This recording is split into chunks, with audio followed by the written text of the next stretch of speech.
parabéns aí por fazer parte da missão humanitária para Gaza. Você é orgulho aqui da comunidade 247. Uma honra também, a primeira entrevista ao vivo que eu estou dando aqui do barco. Eu estou quase um mês fora do Brasil e estamos navegando desde o dia 13 de setembro.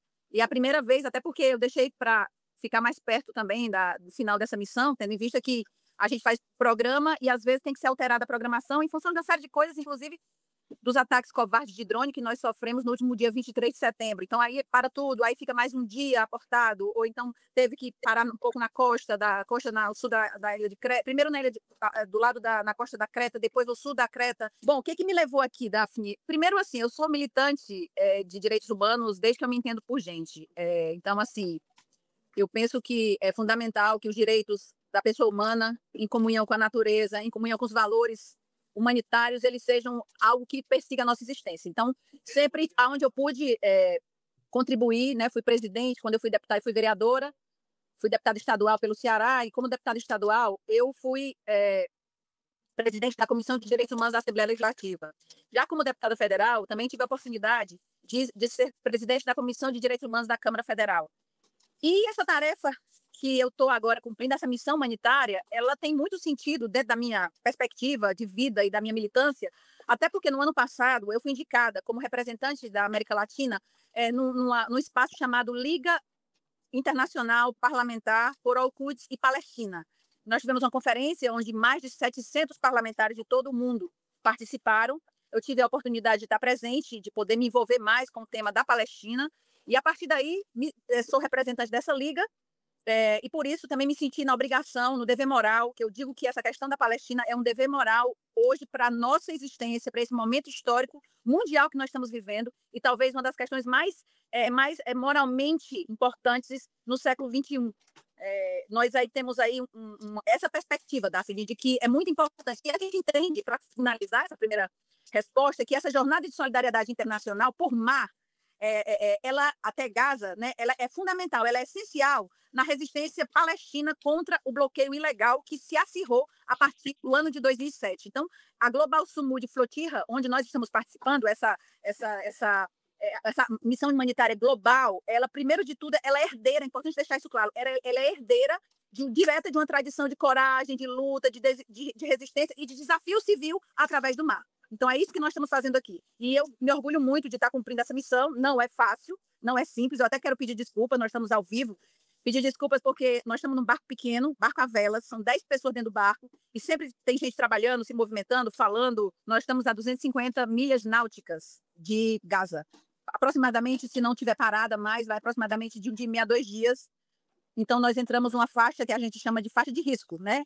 Uma área que já está na faixa da guerra, né? Que Israel normalmente não já intervém. A partir de agora, podemos sofrer intervenção, intercepção, a qualquer momento, ou ataque mesmo do exército de Israel. Mas, assim, com relação a isso, eu venho nessa missão, né, como observadora, não faço parte do núcleo central, da direção política que tem essa missão humanitária, né? Na verdade, temos uma direção política que tomou pé de toda essa discussão. Eu posso dar minha opinião pessoal, né, tendo em vista que acho que não é a primeira vez que o governo Trump ele invade, ele desrespeita os valores do povo palestino, como se o fato de estar sob a jurisdição dos Estados Unidos, qualquer coisa que o valha, vai significar paz ou vai significar uma vida melhor para os palestinos. A primeira coisa que a gente precisa deixar claro é isso, que essa tentativa do Trump, de forma desrespeitosa, de forma jocosa, muitas vezes, como foi feito aí outro dia, eu vi um vídeo de inteligência artificial, onde o Trump e o Netanyahu passeiam com as suas esposas por uma faixa de Gaza que está totalmente turística, onde colocam os palestinos dançando com danças havaianas, enfim. E achei muito desrespeitoso tudo isso. Então, eu penso que outras soluções devem ser possíveis.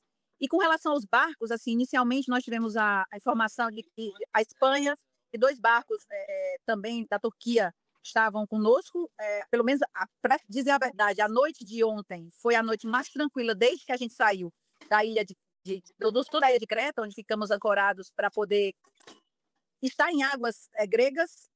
porque o fato de estar nós estamos novamente, já faz 3 dias nós estamos em águas internacionais novamente, mas a gente permaneceu lá porque tínhamos sofrido no dia anterior ataques de drones, tendo em vista que estávamos em águas internacionais e fomos bombardeados, a frota foi bombardeada por drones de forma muito covarde. Eu digo muito que é um inimigo que não mostra o rosto, porque ataca à noite, é uma covardia só, ataca à noite e ataca sem mostrar a face, ou seja, ataca através de drones. Então, ontem a gente teve a noite mais calma de todo esse período, mas já estamos de novo apreensivos porque não se sabe se os barcos da Turquia vão permanecer conosco, e nem muito menos o da Espanha. Então, é uma incógnita que nós estamos tentando verificar, e eu estou aguardando que a direção do movimento possa confirmar ou não confirmar isso. Inclusive, eu pedi, como representante da Liga por Al-Quds e Palestina, inclusive que todos os parlamentares, são 17 membros dessa Liga, do Comitê Executivo são 17 membros, e eu solicitei para que cada um no seu espaço pudesse pedir aos governos dos países que fazem parte, o presidente da Liga é do Iêmen, e eu pedi que todos eles pedissem aos seus países que dessem proteção para a flotilha, para que a flotilha chegue em Gaza, distribua material humanitário. Como, além de mim, da Liga Parlamentar Internacional, temos também o neto do Mandela, que também está numa das embarcações, partiu da Espanha, ele também faz parte da Liga Internacional Parlamentar, e ele também está navegando. E a gente está navegando desde o dia 13 de setembro, confinados no barco, né? Às vezes, quando dá a parada, a gente vai para a proa, né? A vontade enorme de dançar, de ouvir música brasileira, de ouvir o som o português, né? Nosso português, e principalmente o cearense. Nós cearenses, nós temos um dialeto próprio que a gente brinca, né? Porque a gente tem umas palavras que só nós entendemos.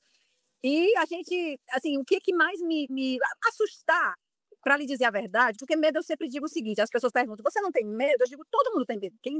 Se o ser humano não tivesse medo, ele não sobreviveria. Então, medo é algo que faz parte da nossa condição humana. Porque se não tivéssemos medo, isso é a questão até da própria lei da sobrevivência. Nós nascemos com um instinto de sobrevivência. Então, o medo é um processo natural. O que eu sempre digo, sempre disse durante os desafios da minha vida, e governar uma cidade como Fortaleza, que eu quero, inclusive, dar um beijo grande no coração de todos os fortalezenses, de todos os cearenses, que estão torcendo, que estão mandando mensagem, que estão sendo muito solidários com esse processo todo, que estão compreendendo o que está acontecendo e a importância de eu estar aqui nessa missão humanitária, inclusive a importância para o Brasil. Eu sou a única deputada federal do Brasil que está nessa missão, então isso é uma coisa que me coloca, né, com uma grande responsabilidade, não só perante a mim e ao povo brasileiro, mas também perante todos os 16 brasileiros, acho que agora são 15, né? Tivemos uma pessoa que saiu da missão recentemente, então devemos ser 15 brasileiros aqui que estão espalhados em barcos diferentes, né? Então, Davi, o que de fato foi mais pesado, duro, assustador? Foi exatamente à noite. Então, você imagina 2 horas da manhã, você está no meio do Mediterrâneo, num barco a velas, sendo levado a mais ou menos 5 nós de velocidade, 3,5, 4, às vezes 5 no máximo nós de velocidade. Você não vê terra nem de um lado nem de outro, ou seja, absolutamente mar aberto, e você começar a ver... Primeiro você vê uma quantidade enorme de drones sobrevoando a sua cabeça. E, posteriormente, as explosões dos drones no mar, do lado das embarcações. Algumas embarcações, inclusive, foram atingidas pelos drones, né? Então, assim, atingidas tanto com material químico corrosivo e material químico possível, inclusive, de se identificar como algo que também dificulta a respiração, como também alguns explosivos, né, que caíam perto do barco e que a gente ficava sem saber se o próximo seria na própria embarcação. Então, isso daí foi algo assim aterrorizante, tendo em vista que foi a madrugada inteira.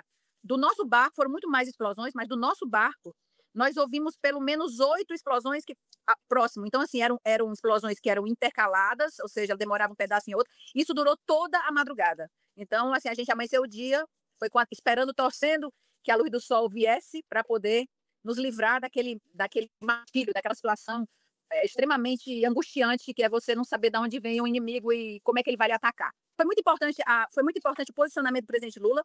O Lula foi o primeiro presidente do mundo a caracterizar como genocídio o que estava acontecendo em Gaza. Inclusive, ele chegou a fazer comparação com o Holocausto. Isso gerou uma reação muito dura de Israel, que significou, naquele momento, a retirada do embaixador de Israel do Brasil e a retirada do embaixador do Brasil de Israel. Permaneceram as embaixadas, mas os embaixadores foram retirados.